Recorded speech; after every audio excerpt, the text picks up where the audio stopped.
11장 악령들을 상대하는 것, 그들을 쫓아내는 것, 축사 비성공적인 시도 그때 떠돌아다니는 유대인들 가운데 마귀를 내쫓는 어떤 자들이 악한 영들이 들린 자들을 향해 스스로 주 예수님의 이름을 부르는 일을 하며 이르되 바울이 선포하는 예수님을 힘입어 우리가 너희에게 엄히 명하노라 하더라. 유대인으로 제사장들 가운데 우두머리인 스게와라 하는 사람에게 아들 7이 있었는데 그들도 그와 같이 하매 그 악한 영이 응답하여 이르되 내가 예수님도 알고 바울도 알거니와 너희는 누구냐 하며 그 악한 영 들린 사람이 그들에게 뛰어올라 그들을 눌러 이기니라. 그러므로 그들이 벌거벗고 상한 채 그 집에서 나와 도망하니라. 사도행전 19장 13절에서 16절.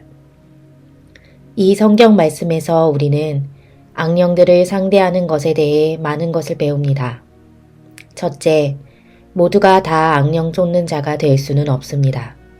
둘째, 악령들은 모두 예수님도 알고 자신들을 쫓아낼 권세를 가진 사람도 압니다. 셋째, 예수님을 모르는 사람에 의해 예수님의 이름이 사용되는 데는 어떤 능력이나 마법도 없습니다. 사탄의 교란. 우리는 바로 이 성경 구절로부터 심지어 바울의 시대에도 거짓 악령 쫓는 자들이 많이 있었다는 것을 봅니다. 왜 그랬을까요? 무엇이 그들로 하여금 자신들이 악한 영들을 쫓아낼 수 있다고 생각하게 만들었을까요? 오늘날 주술사들이 자신들이 마귀들을 쫓아낼 수 있다고 생각하게 만드는 것과 똑같은 것입니다. 지금까지 이 책에서 보고되었던 것들로부터 주술사들이 물리적이지 않은 능력들을 나타낼 수 있다는 것을 모두가 인정할 수 있을 거라고 생각합니다. 그러나 그 똑같은 주술사들 대부분이 자신들의 능력이 좋은 근원에서 나온다고 생각한다는 것을 기억하십시오. 이것은 계속해서 혼동시키려는 사탄의 계획의 일부입니다. 성경은 집이 스스로 분쟁하면 설 수 없다고 말합니다. 그 주술사는 자신의 힘이 약한 영의 바탕을 두고 있기 때문에 절대 악한 영을 내쫓을 수가 없습니다. 많은 경우에 인간 속에 있는 영이 주술사 안에 있는 영에게 협조해서 겉으로는 영이 쫓겨나간 것처럼 보이게 하겠지만 실제로는 그것이 쫓겨나가지 않았습니다. 우리는 또 이 성경 구절로부터 인간 속의 악령들이 인간을 통해 말할 수 있다는 것을 알게 됩니다. 그들은 권세 없는 사람에게는 대답할 의무가 없지만 권세 있는 사람이 요구할 때는 대답하도록 강요될 수 있습니다. 이것은 중요한 진리이고 만일 여러분이 악령 쫓는 자가 되고자 한다면 확실히 권세를 가져야 합니다. 예수의 이름을 사용하는 것. 우리는 그 구원받지 못한 사람들이 예수님의 이름을 사용하려고 하다가 그 이름 자체만으로는 전혀 마법적인 능력이 없음을 발견하는 것을 봅니다. 이것은 여러분이 배워야 할 또 다른 중요한 진리입니다. 예수의 이름을 사용하는 것에 어떤 마법도 없습니다. 이것은 진짜 악령 쫓는 자들에게도 역시 진리입니다. 예수의 이름을 사용하는 것은 우리가 항상 하는 일이지만 사용 자체에는 어떤 마법도 없습니다. 그분의 이름을 말하는 것은 어떤 마법적 능력도 내지 못합니다. 그분의 이름을 사용하는 데서 능력이 나오는 것이 아니라 그분에 의해 여러분에게 주어진 권세에서 능력이 나오는 것입니다. 바울은 이것을 알았고 그에 따라 행동했습니다. 예수의 이름으로 라는 말은 문자 그대로 예수의 권세로서를 의미했습니다. 악령들도 이것을 알았고 그 거짓 악령 쫓는 자들이 거짓말하고 있다는 것도 알았습니다. 왜냐하면 그 거짓 악령 쫓는 자들은 예수님의 권세를 가지고 있지 않았기 때문입니다. 그것이 그 악령들이 복종에서 나오기를 거절했었던 이유입니다. 그들은 권세가 없는 사람에게는 복종하지 않아도 되었습니다. 초인적인 힘. 우리는 또한 그 악령들에게 육신을 해칠 능력이 있었음을 봅니다. 그들은 육신적 인간을 조종해서 상처 입히고자 하는 목표 인간에게 덤비게 함으로써 이것을 할 수 있습니다. 만일 인간의 몸 안에 육체적 힘이 충분하지 않으면 그들은 초인적인 힘을 제공할 수 있습니다. 성경은 악령 들린 한 인간이 스게와의 아들 7명 모두를 이기고 그들의 옷을 찢었다는 사실로서 이것을 증명합니다. 그들이 벌거벗고 상한 채 그 악령 들린 사람에게서 도망갔습니다. 허약한 몸을 가진 인간들조차도 갑자기 단련된 초인적인 힘을 내는 정신병원에서 우리는 이것의 증거를 여러 번 보았습니다. 두려워하지 말라. 초자연적인 힘에 대해 고려할 중요한 것은 악령들이 싸우고 있는 인간에게 힘을 공급하고 있기 때문에 권세 있는 기독교인이 그 악령들에게 멈추라고 명령했다면 그들이 선택의 여지 없이 복종해야 한다는 것입니다. 만일 여러분이 예수의 이름으로 행할 권세가 있다면 결코 두려워하면 안 됩니다. 그 악령들을 상대하고 있는 것은 육체적인 여러분이나 심지어 영적 존재로서의 여러분도 아니고 예수님의 능력이라는 것을 기억하십시오. 우리가 이 성경 구절 하나만으로 여기서 멈추어야 한다 해도 나는 독자 여러분들 중 많은 이들이 새로운 진리들과 방법들을 배웠을 것이라고 확신합니다. 그러나 우리는 여기서 멈추지 않을 것입니다. 사실상 우리는 성경의 그런 진리들에 대해 단지 건드리기 시작했을 뿐입니다. 여러분이 축사의 합리적인 순서를 이해할 수 있도록 우리가 이 악령들을 단계적으로 다루는 것을 볼 것입니다. 첫 번째 단계, 권세. 시민에 의한 범인 체포. 첫 번째 단계는 권세를 가지는 것입니다. 나는 모든 기독교인들이 잠재적으로 악령들을 내쫓을 능력을 가지고 있다고 이전에 말했었습니다. 내가 하는 말에 대한 분명한 예를 들고 권세가 어떻게 작용하는지를 보기 위해서 우리 사회를 봅시다. 우리 사회에서 우리는 우리의 생활 방식을 붕괴시키고 사회의 규정들 안에 거하지 않는 사람들을 다룰 권세를 우리에게 주는 법령을 제정해 놓았습니다. 우리는 경찰력을 만들어 놓았고 그들에게 우리가 법이라고 부르는 그 규정들을 강제할 수 있는 권세를 주었습니다. 경찰력에게 그 법들을 강제하는 주요 책임이 있음에도 불구하고 시민 각자에게도 역시 책임이 있습니다. 그 똑같은 법에 의해 시민 각자는 그 시민 앞에서 위법을 저지르는 범인을 체포할 권세를 가지고 있습니다. 우선 시민이 체포한 것에 대한 어떤 처벌도 있을 수가 없습니다. 모든 시민들에게 이 권세가 주어졌음에도 불구하고 그들 중 많은 이들은 그것을 행사하기를 거절합니다. 우리는 하나님 나라의 시민들을 하나의 예로 사용할 수 있습니다. 하나님 나라의 모든 시민들에게는 악령들을 내쫓을 능력이 부여되어 있지만 그 시민들 중 많은 이들은 여러 가지 이유로 그렇게 하지 않습니다. 그들 대부분이 그것을 행하지 않는 첫 번째 이유는 그들이 자신들의 권세를 모르고 있다는 것입니다. 그 권세를 인정하는 많은 사람들은 그 능력을 어떻게 사용할지를 모르거나 그 능력이 무엇인지를 모르고 있습니다.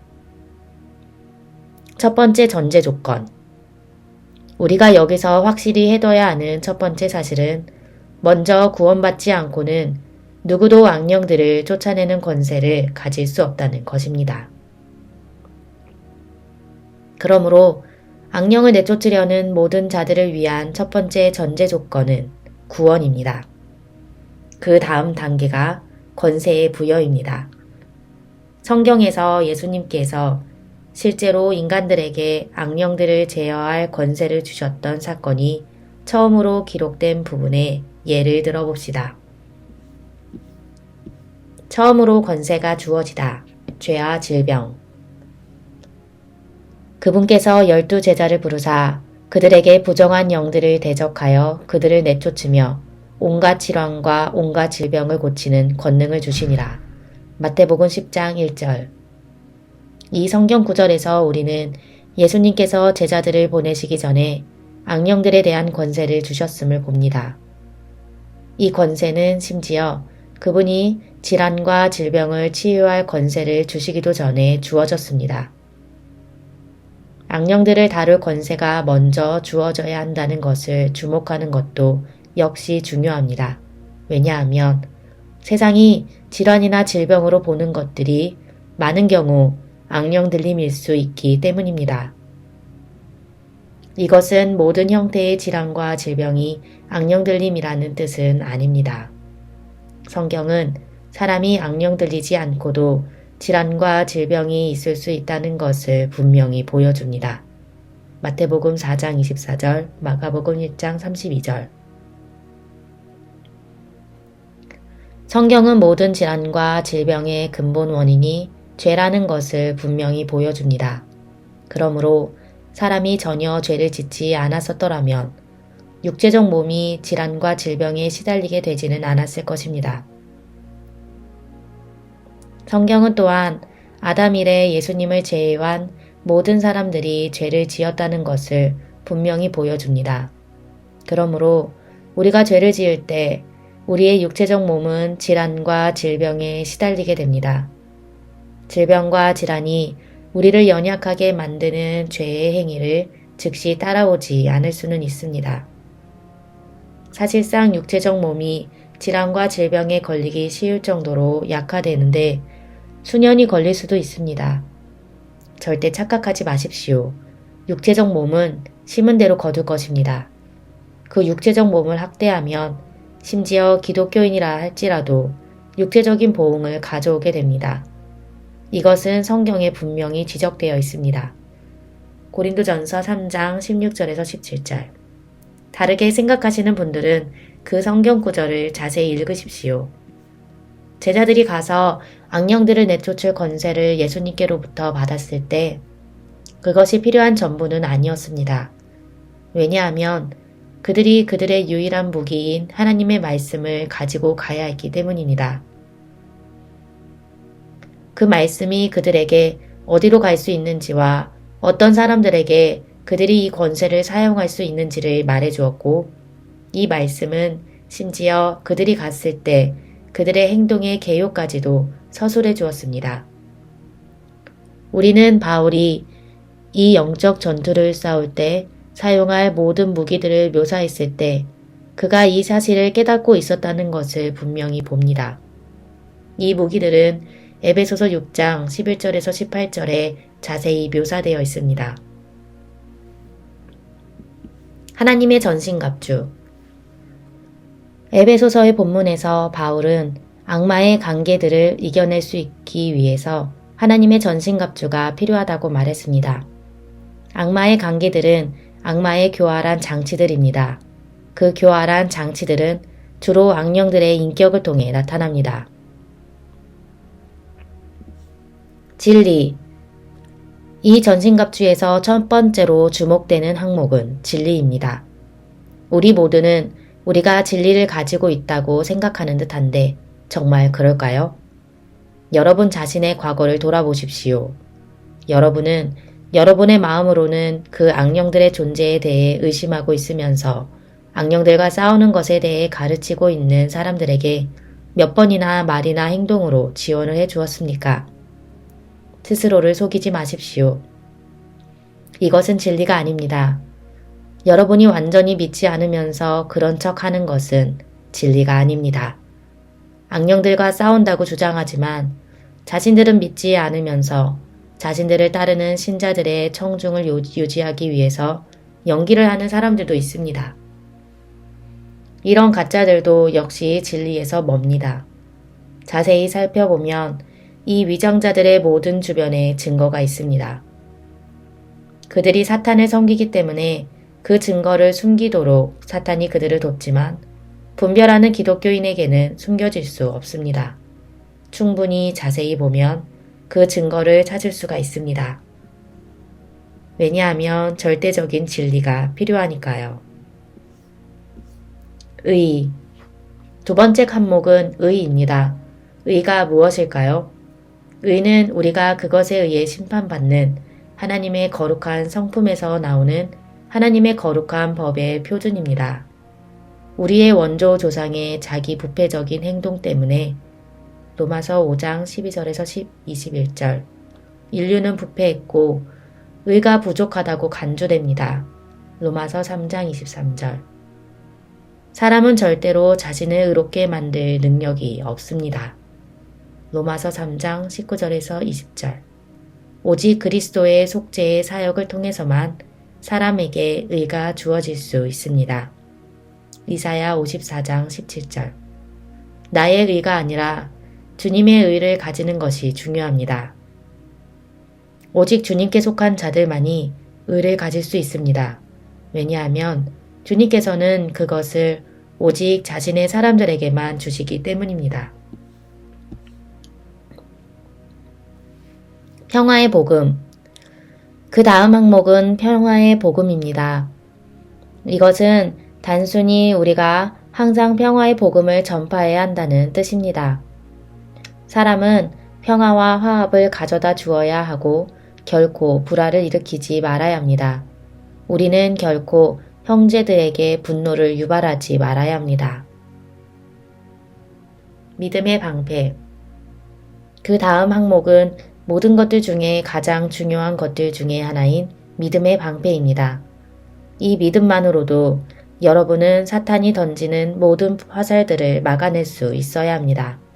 그 악과 싸우고 있는 사람의 삶과 사역을 파괴하고자 노력하는 악한 세상 사람들의 모든 비난 앞에서도 여러분은 머리를 꼿꼿이 들고 서 있을 수 있어야 합니다.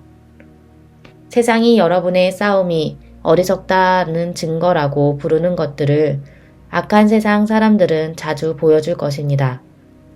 이 모든 것들과 그 이상을 고려해 볼 때 여러분의 믿음의 방패는 그것이 진짜 믿음이라면 여러분을 보호해 줄 것입니다. 믿음은 하나님께서 하시는 일을 어린아이와 같이 믿는 것입니다. 구원. 그 다음으로 따라오는 것이 가장 중요한 구원입니다. 구원이 없이는 결코 다른 어떤 항목도 소유할 수 없습니다. 사람이 거듭나지 않고서는 하나님의 나라를 보는 것이 불가능합니다. 그러므로 구원 없이는 여러분이 진리를 알 수가 없고 하나님의 의를 받을 수가 없습니다. 평화의 복음도 전파할 수 없고 하나님의 말씀을 어린아이와 같이 믿을 수도 없습니다. 성령의 검. 이전에 논했던 항목들을 소유한 후에야 여러분이 유일한 공격무기인 이 마지막 항목, 검 또는 하나님의 말씀을 받을 수가 있습니다. 이것은 우리의 가장 위대한 진리입니다. 성령의 검으로 우리가 악령들을 내쫓는 것이고 거기에 다른 무기들은 사용될 수 없습니다. 악령들이 쫓겨나가는 데는 성경이 분명히 보여주는 방법 외에 어떤 마법적 공식이나 마법적 단어나 주문이나 의식이나 성수를 뿌리는 일이나 향을 피우는 일이나 자기 희생적인 의식이나 신들의 거룩한 춤이나 피를 흘리는 것이나 채찍으로 영들을 때리는 것이나 다른 어떤 방법도 없습니다. 십자가를 보여준다고 되는 것이 아니고 다른 어떤 물체를 사용해도 안 됩니다. 오직 단 하나의 방법만 있습니다. 그 방법은 하나님의 말씀인 성령의 검으로써 하는 것입니다. 그렇다면 하나님의 말씀이 뭘까요? 성경이 여러분에게 그것을 답해 주도록 하겠습니다. 처음에 말씀이 계셨고 말씀이 하나님과 함께 계셨으며 말씀이 하나님이셨더라. 그분께서 처음에 하나님과 함께 계셨고 모든 것이 그분에 의해 만들어졌으니 만들어진 것 중에 그분 없이 만들어진 것은 하나도 없었더라. 그분 안에 생명이 있었으며 그 생명은 사람들의 빛이더라. 요한복음 1장 1절에서 4절. 말씀이 육신이 되어 우리 가운데 거하심에 우리가 그분의 영광을 보니 아버지의 독생하신 분의 영광이요 은혜와 진리가 충만하더라. 요한복음 1장 14절.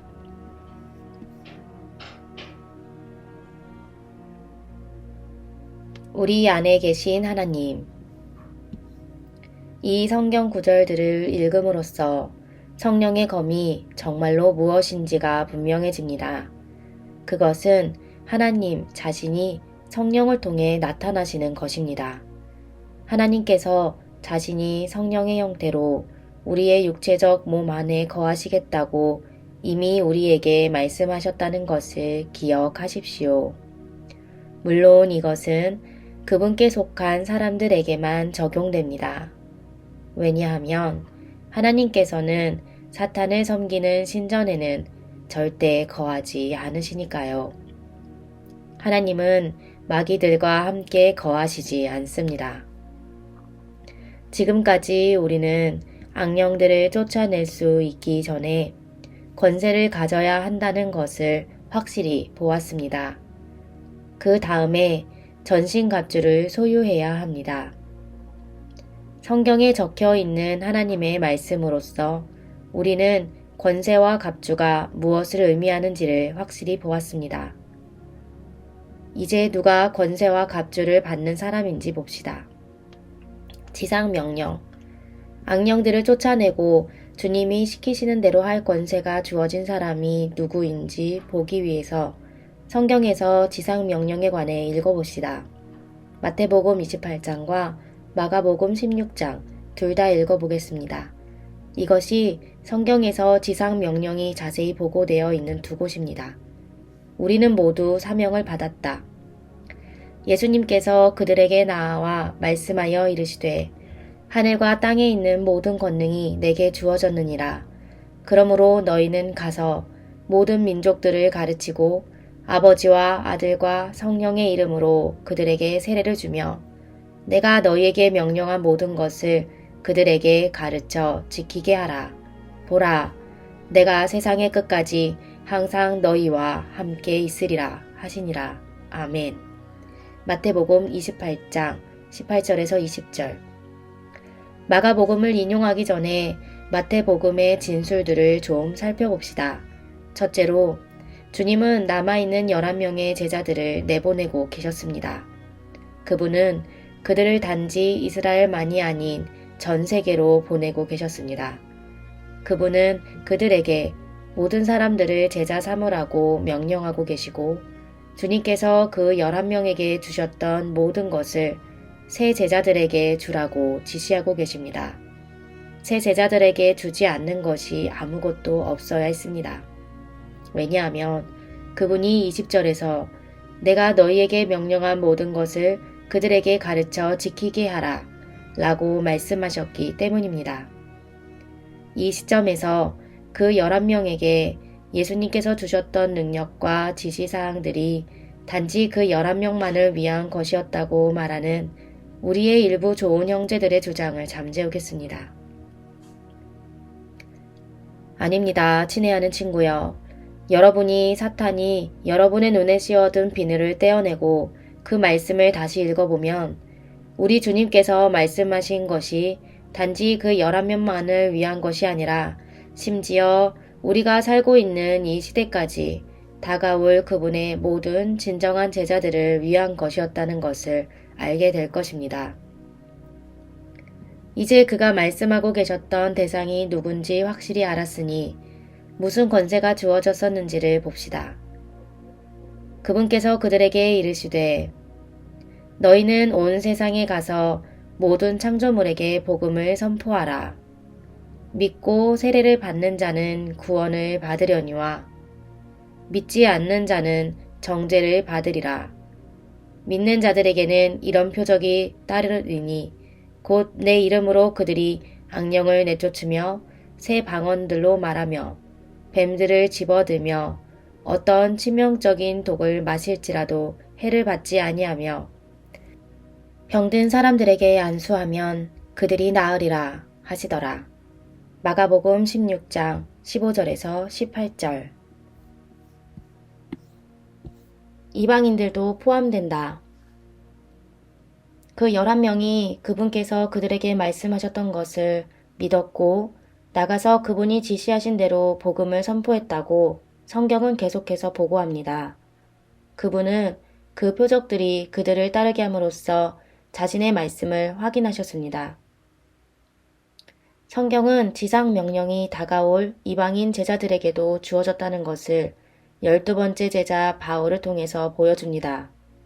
바울은 지상 명령에서 주어졌던 이 능력들을 성령께서 어떻게 이방인 제자들을 통해서 사용하시는지를 보여주었습니다.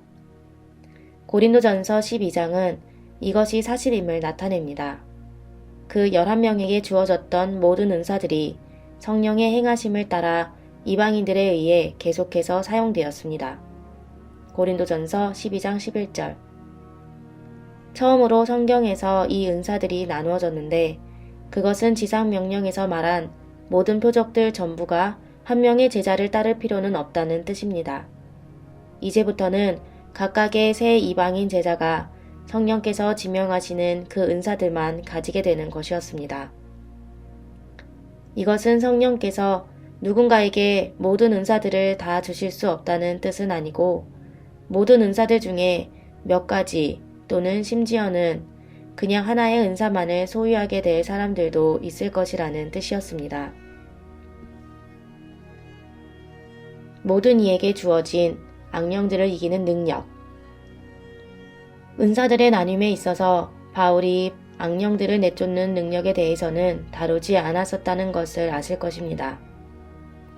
그는 병자들에게 손을 얹고 기적을 행하는 능력에 대해서는 다루었습니다. 기억하신다면 그리스도께서 지구상 많은 사람들에게 그분의 이름으로 일할 권세를 주셨을 때 악령들을 내쫓는 권세는 다른 것들과는 분리되어 있었습니다. 어디에서도 그리스도께서 그 권세를 철회하신 곳이 없습니다. 지상 명령에서 그분은 그 권세를 제자들에게 재확인하셨습니다. 그러므로 악령들을 다루는 일반적인 권세가 모든 기독교인들에게 있기 때문에 이방인들의 사도인 바울이 성령의 지시하심에 따라 은사들을 나누었을 때 악령들을 내쫓는 권세는 거기에 적히지 않았습니다. 분별의 은사. 하나님의 말씀을 공부할 필요가 있다. 우리가 은사들을 공부할 때 영들을 분별하는 능력이 하나의 은사라는 것을 주목하십시오. 모든 기독교인들에게 권세와 잠재적 능력이 있음에도 불구하고 악령들을 다루는 일을 위해 특정하게 부르심을 받고 준비가 된 사람들이 있습니다. 성령에 의해 어떤 특별한 부르심을 받은 사람들은 그것을 알 것이고 내가 그것을 말해줘야 할 필요가 확실히 없을 겁니다. 다른 아무도 그것을 그들에게 말해주지 않아도 될 것입니다. 그러나 축사사역이 주어진 사람들에게도 이 은사를 사용하는 법을 배우고 공부하는 것이 면제되지는 않을 것입니다. 성령께서 사람을 부르실 때는 전화기에 대고 말하는 것과 같지는 않습니다. 하나님의 말씀을 믿는 믿음을 통해서 그들이 그 일을 할 수 있는 하나님의 전신갑주를 받을 수 있도록 성령은 부르심을 받은 사람에게 하나님의 말씀을 공부하도록 요구하십니다.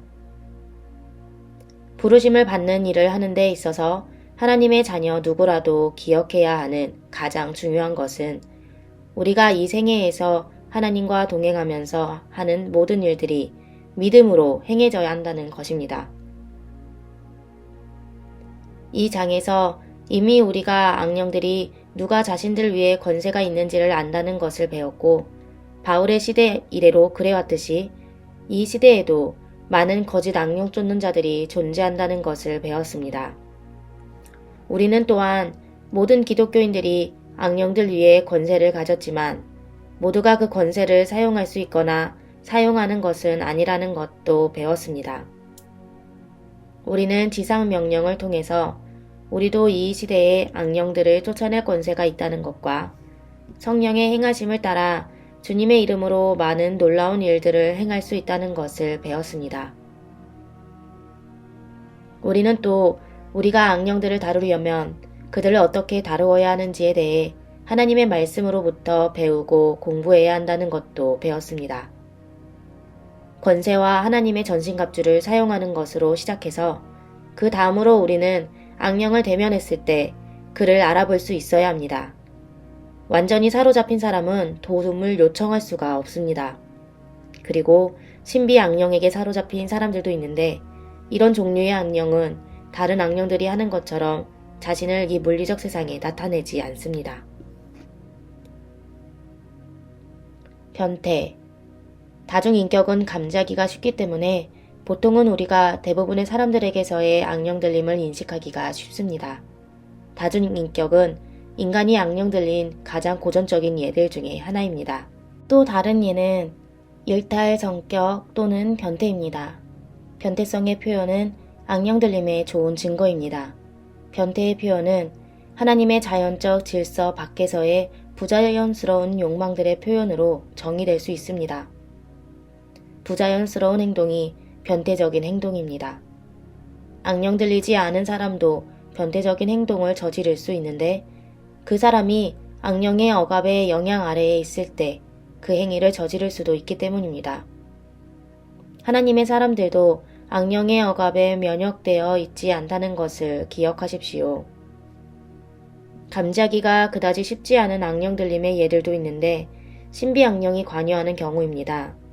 이 경우에는 사로잡힘이 오직 그 사람의 숨겨진 두 번째 인격으로만 감지되거나 그것이 자신을 하나의 질환이나 질병 또는 육체적 기형으로 나타내 보일 수 있습니다. 그것이 여러 가지 많은 방법으로 나타낼 수 있는데 어떤 방법으로든 악령은 자신의 일 또는 열매를 물리적 세상에 보여주어야 합니다.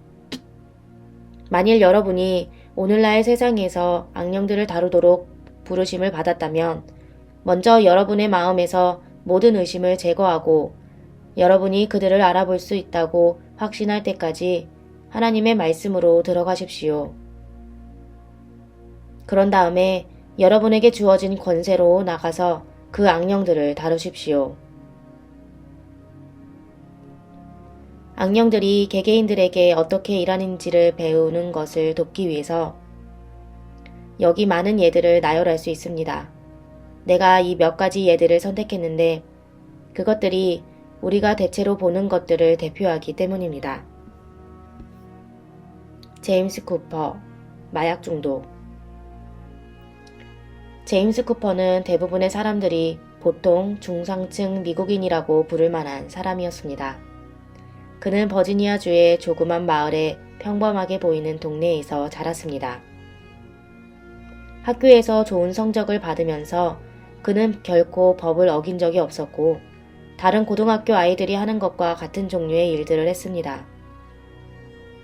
그가 18세가 되었을 때 그의 친구들 중에 하나가 마리아나를 피워보라고 권했습니다. 마리아나를 경험한 지 얼마 되지 않아 그는 자신이 실험에서 최면에 걸리도록 허용했습니다. 제임스 쿠퍼가 30세 생일을 맞았을 때 그는 이미 교도소에서 10년을 보냈었습니다. 제임스가 마지막으로 감옥에서 나왔을 때 그는 텍사스주의 엘파소로 가서 새로운 삶을 시작하려고 했습니다. 그는 실패했습니다. 얼마 되지 않아 그는 국경을 넘어 마약을 밀수했고 많은 마약 관련 범죄에 연루되었습니다. 자기 자신의 마약 습관을 충족시키기 위해 환각제를 팔아서 돈을 충분히 못 벌었을 때 제임스는 훔쳐야 했습니다. 그것도 충분하지 않으면 그는 구걸해야 했습니다. 어떻게든 그는 자신의 마약 습관을 충족시키기에 필요한 돈을 얻어야 했습니다. 마침내 그에게 더 이상 마약을 살 돈이 없는 날이 다가왔습니다. 그는 마약을 훔칠 수도 없었고 구걸할 수도 없었습니다.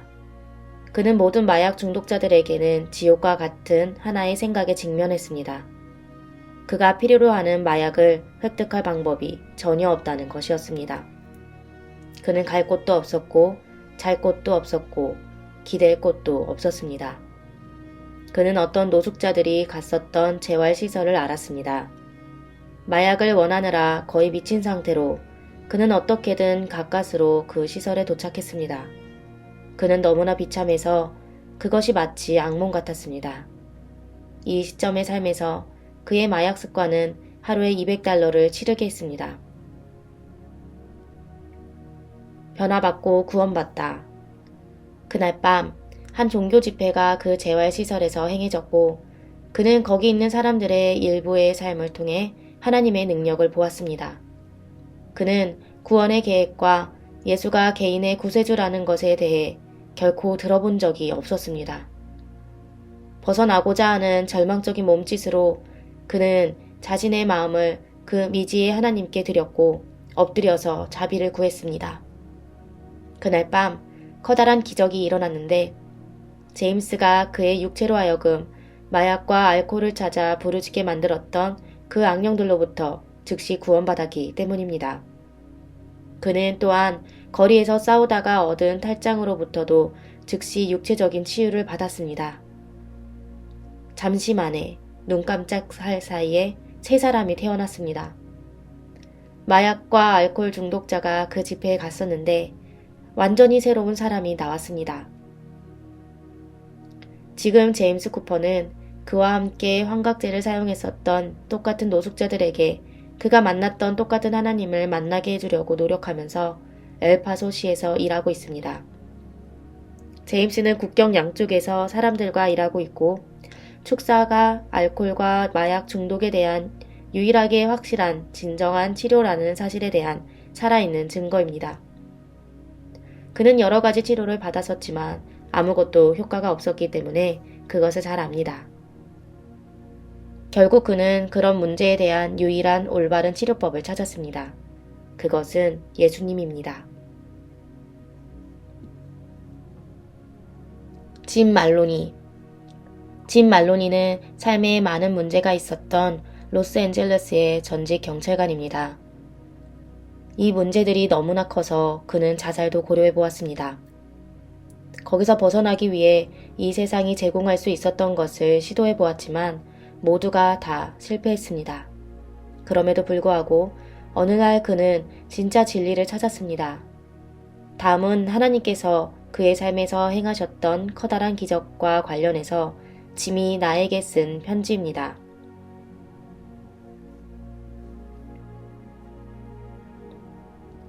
친애하는 하워드 씨. 나는 우리 아버지 하나님의 성령과 우리 주 구세주 예수 그리스도로부터 내 간증을 당신과 나누라는 감동을 받았습니다. 나는 업무의 스트레스와 중압감 때문에 1977년에 로스앤젤레스 경찰서에서 은퇴했습니다. 나는 염려로 억압당했었고 누가복음 21장 34절에서 35절 돌판이 내 마음에 쓰여 있었음에도 불구하고 하나님의 말씀에 따라야 할 의무를 알지 못했습니다. 나의 갈등은 일과 가족들에게 있었습니다. 내 가족이 우선이었는데 경찰서에서 내 일을 우선순위로 만들게 했고 그것이 갈등을 일으켜서 결국 이혼을 겪게 되었습니다. 나는 첫 번째 의무가 내 아내와 내가 헤어질 당시 5달이었던 내 딸에게 있었다는 것을 알았습니다. 나는 그녀의 양육권을 획득했습니다. 내 태도가 내 아내로 하여금 다른 곳에서 위로와 이해를 찾게 만들었습니다. 나는 대도시 부서로 파견되어 있었던 몇 달 동안에 내 딸의 양육권을 가지고 있었습니다. 어느 날 저녁에 나와 5명의 다른 경관들이 텔레비전에서 올림픽과 브루스 제너를 보기 위해서 서부 로스앤젤레스의 한 식당 주점에 들렀습니다. 그 당시 나는 신자였지만 그리스도를 개인적으로 알지는 못했고 그분을 내 삶의 주인으로 고백하지는 않았었습니다. 우리가 한잔하고 있는 동안 한 고객이 마실 것을 들고 주점을 떠나기 시작했습니다.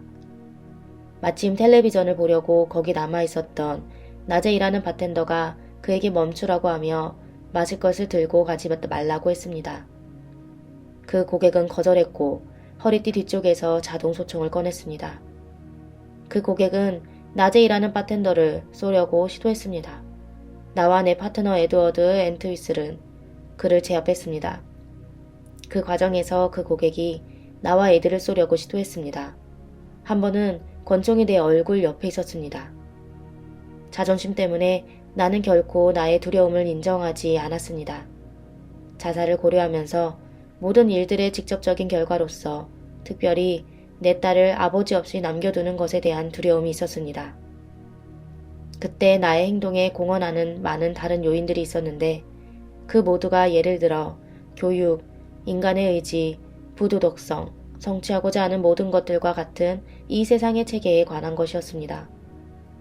그 후 나는 은퇴했고 지금은 주로 영화 산업에서 야외 촬영하는 데서 일하고 있습니다. 1979년 늦은 여름 정오쯤에 나는 캘리포니아주 발렌시아에 있는 나의 집 거실에 있었습니다. 나는 4년 전에 했었던 이혼과 딸이 5달이었을 때부터 아내 없이 혼자 키워왔었던 것 때문에 우울해져 있었습니다.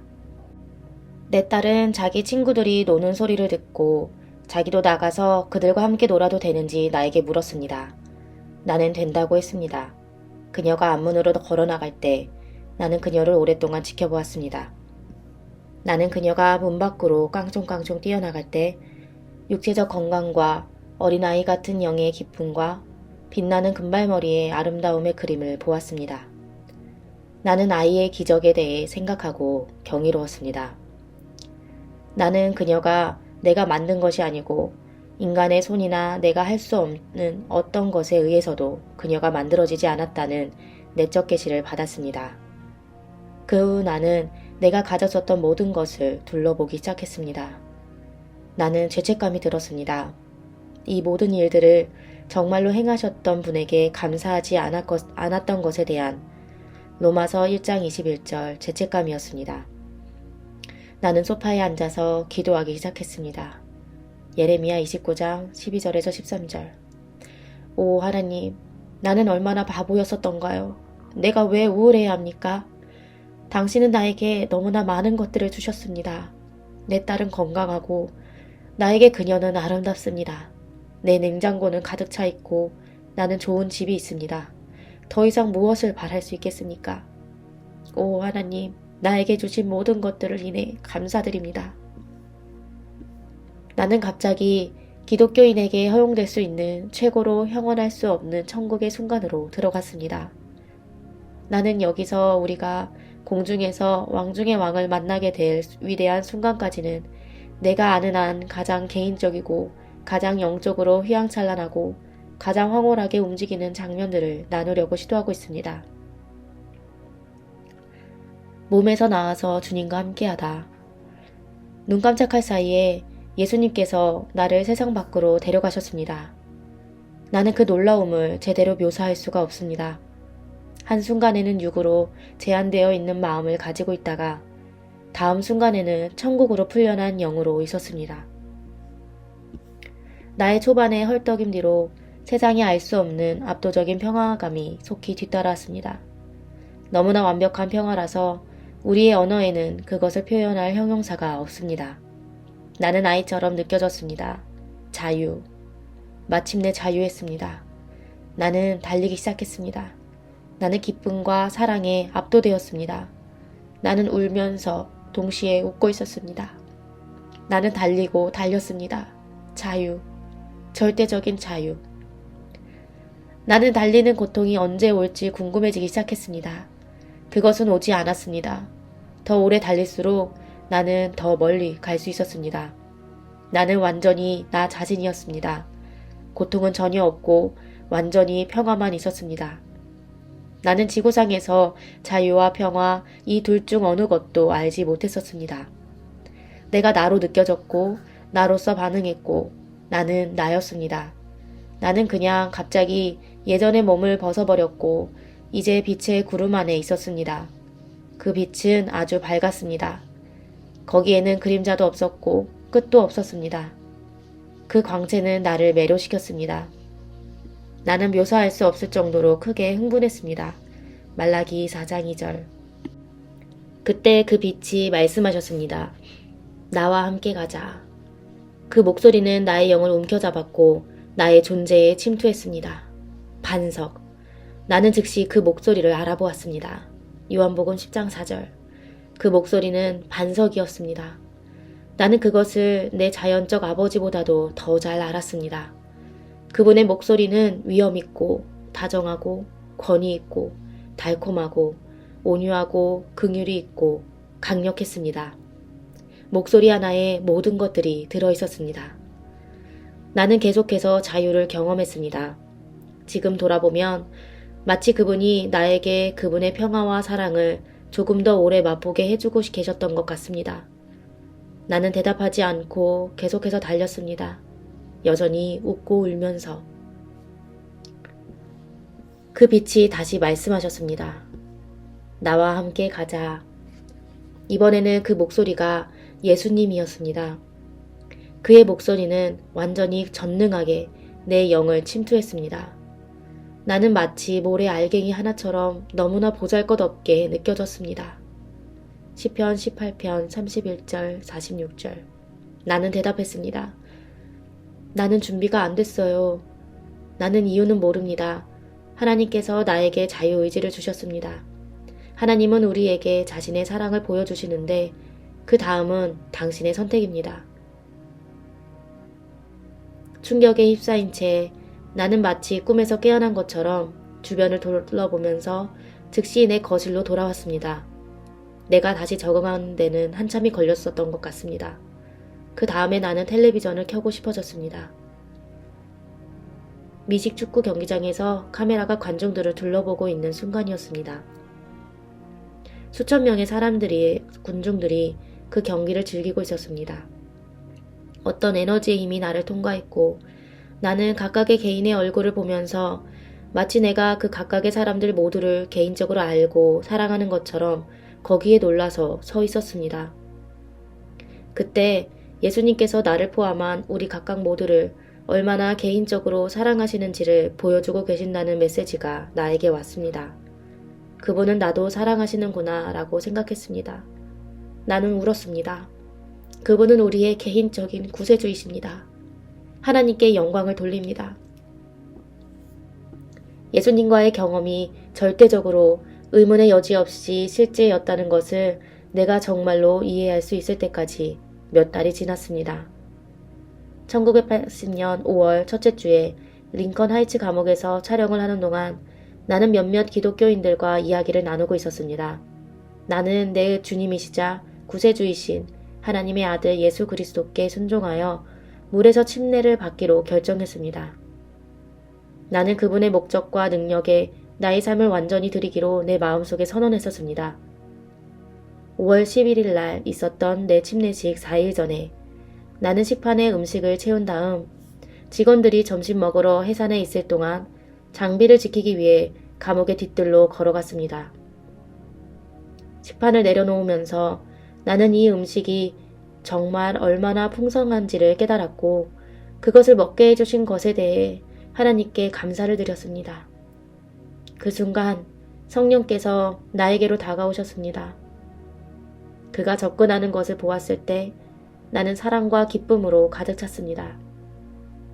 나는 입이 귀에 걸리도록 웃으면서 손을 흔들고 말했습니다. 안녕하세요. 그리고 생각했습니다. 나와 함께 점심을 드세요. 사랑으로. 나는 나중에야 그것이 요한계시록 3장 20절이 내 삶에서 성취된 것이라는 것을 이해했습니다. 이제 성령이 내주하시고 내 존재의 일부가 되신다. 요한복음 1장 33절에서 34절. 그 이후로 내 삶의 경험 가운데 많은 성령의 나타나심과 예수 그리스도의 치유하심이 있었습니다. 예수님께서 우리 모두를 위한 자신의 사랑을 나에게 보여주셨기 때문에 특별히 내 동료들을 향한 사랑과 구원받지 않은 자들에 대한 염려가 있었습니다. 나는 모두를 사랑하고 그들의 구원에 대해 염려하고 있었습니다. 나의 의도는 예수 그리스도의 복음을 나누고 선포하는 것입니다. 그분은 살아계십니다. 그분은 곧 다시 오실 것입니다. 그분은 나처럼 억압되어 매번 사탄을 직면해야 하면서도 그것이 어디서 나오는지를 이해하지 못하는 그분의 자녀들에 대한 부담을 내 마음에 주셨습니다. 나는 간증, 증언, 상담 등등 어떤 가능한 방식으로라도 돕겠습니다. 만일 내가 도울 수 있는 길이 있다면 부디 알려주십시오. 나는 미혹받고 있는 사람들을 정말로 돕고 싶습니다. 우리는 전투 중에 있는데 최종 점검입니다. 그러므로 너희가 악한 날에 능히 버티어내고 모든 일을 행한 뒤에 서기 위해 하나님의 전신갑주를 취하라. 에베소서 6장 13절. 놀라우신 상담자, 강력한 하나님, 영원하신 아버지, 평화의 왕자, 예수 그리스도의 이름으로 당신의 종 제임스 말로니 3세 드림. 인용된 성경 구절 누가복음 21장 34절에서 35절. 너희는 스스로 조심하라. 그렇지 않으면 방탕함과 술취함과 생활의 염려로 마음이 둔하여지고 뜻밖의 그날이 덕과 같이 너희에게 임하리라. 이 날은 온 지구상에 거하는 모든 사람에게 임하리라. 로마서 1장 21절. 하나님을 알되 하나님을 영화롭게도 아니하며 감사하지도 아니하고 오히려 그 생각이 허망하여지며 미련한 마음이 어두워졌나니. 예레미야 29장 12절에서 13절. 너희가 내게 부르짖으며 내게 와서 기도하면 내가 너희들의 기도를 들을 것이요 너희가 온 마음으로 나를 구하면 나를 찾을 것이요 나를 만나리라. 말라기 4장 2절. 내 이름을 경외하는 너희에게는 공의로운 해가 떠올라서 치료하는 광선을 비추리니 너희가 나가서 외양간에서 나온 송아지같이 뛰리라. 요한복음 10장 4절. 자기 양을 다 내놓은 후에 앞서가면 양들이 그의 음성을 아는 고로 따라오되. 시편 18편 31절 46절. 여호와 외에 누가 하나님이며 우리 하나님 외에 누가 반석이냐. 여호와는 살아계시니 나의 반석을 찬송하며 내 구원의 하나님을 높일지로다. 요한계시록 3장 20절. 볼지어다 내가 문 밖에 서서 두드리노니 누구든지 내 음성을 듣고 문을 열면 내가 그에게로 들어가 그와 더불어 먹고 그는 나와 더불어 먹으리라. 요한복음 1장 33절에서 34절.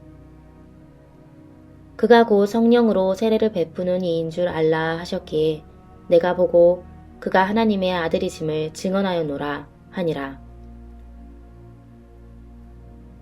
이 두 사람 모두에게 악령들을 다루는 것은 실제적인 문제였는데 결국 그들의 이야기는 승리의 이야기였습니다.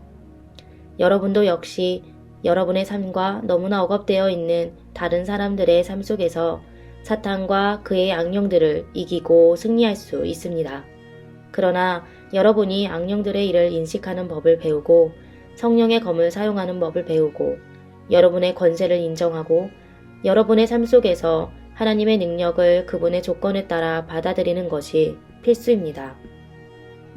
무기, 성경. 기억해야 할 아주 중요한 점이 하나 더 있습니다. 여러분이 악령들과 싸울 때 여러분은 여러분의 갑주에서 가장 중요한 항목인 무기를 가져야 합니다. 이 무기는 항상 정상적으로 잘 작동하는 상태에 있어야 하고 여러분은 그것의 모든 부분들에 완전히 익숙해야 합니다. 그 무기는 성경입니다.